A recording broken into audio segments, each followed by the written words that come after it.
Hello YouTube, it's me again, and I want to talk about identity again.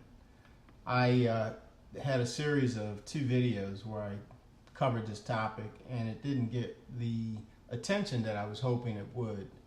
So I want to breach the topic again. Yeah, I was listening to some pro-blacks and pan-Africanists on YouTube, and I was listening to some of the declarations they were making.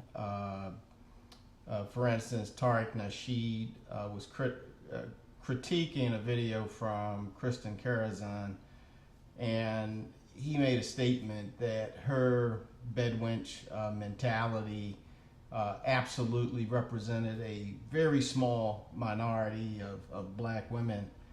And I thought to myself that this guy's deluded, as well intended as I believe he is, as well as many of his contemporaries.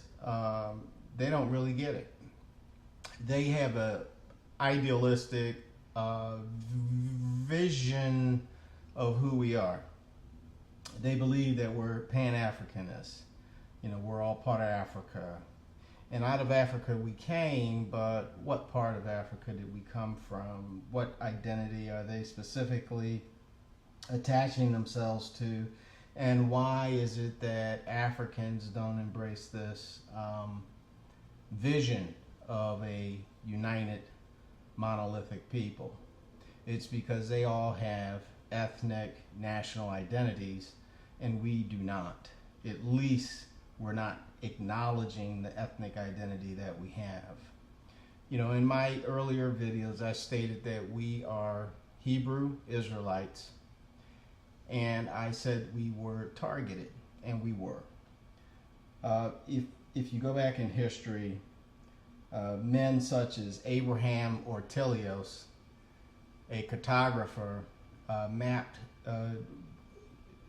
sailed the various coasts of Africa looking for villages, nations named after various locations in the Bible. It said the diaspora from the Roman sacking of Jerusalem would reside in, and he mapped it out.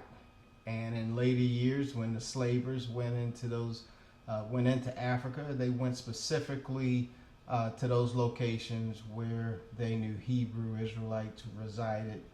They would negotiate treaties and agreements with the surrounding tribes of people who did not share the Hebrew identity, and wage war, have these people wage war upon the Hebrews, or partake in other schemes to enslave our people. Why do I bring this up?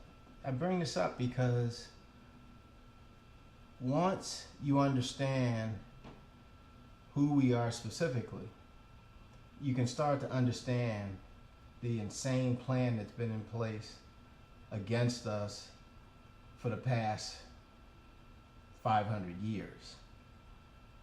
You have to ask yourself, one, why did Africans betray us?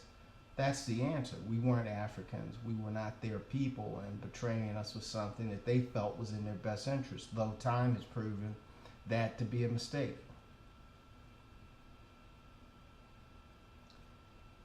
The other thing is, why does the white man put his boot heel on our neck and not let up? And that can be explained as well. Because if you know the Bible, even at a cursory view, you know that as the chosen people, when we rise from our curses, we will assume the leadership role, the most prominent role in the world. And as you can imagine, they are not prepared for that to happen, and they are trying to delay, and probably have delayed, our ascension through all of the psyops and genocides that they've run against our people.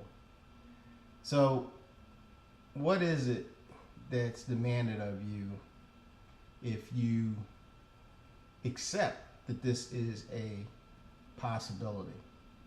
I would say do your research and confirm that there's a strong possibility that you are a Hebrew Israelite. Research the archaeological information, which you can find on Google. Put in ancient pictures of ancient Hebrews, and you'll get examples of people that look similar to us. You can explore these artifacts from both an Egyptian, Assyrian, Babylonian, and Persian perspective, and you will see pictures that will shockingly resemble the black man in America today. You can also Google for DNA evidence. There's a dissertation online from a doctor, Yehoshai ben Ephraim, where he talks about the E1, B1A DNA, and he can provide you with biological evidence supporting this. And then the last thing is just read Deuteronomy chapter 28, verses 15 through 68, and it talks about the curses. And you read it all the way to the end, please, because that's where it all locks together, where you see that they could be talking of no other group except us. So now that you know, okay, so now you know you're a Hebrew. That's your ethnic identity, okay? And you start to look at the Bible differently. It is now your history book and it's your oracles. Now, there are a set of requirements, commandments, statutes that you're asked to follow. That's on you. I personally think once you know who you are, following those statutes and those covenants become very easy. It's not difficult because that's your culture, that's who you are. Now, you know who you are. Let's assume. Now you understand, by knowing who you are, the level of oppression that you're faced with. And now that you also know what's ahead of you, if you break this oppression, you should have additional incentive to break these shackles and move on. That's what we're all on YouTube for. We're trying to find the source of our angst and break it. We've identified the role that our women are playing in our demise, and we are coming up with solutions to minimize their impact. But now we need to go to the next level as we're doing that and identify in very specific ways who we are. With that, I'll leave you until the next video. Please ponder it. Leave your feedback. Don't be shy.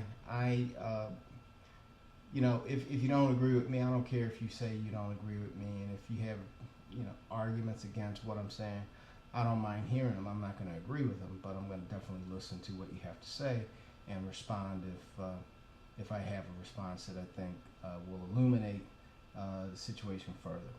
Take care.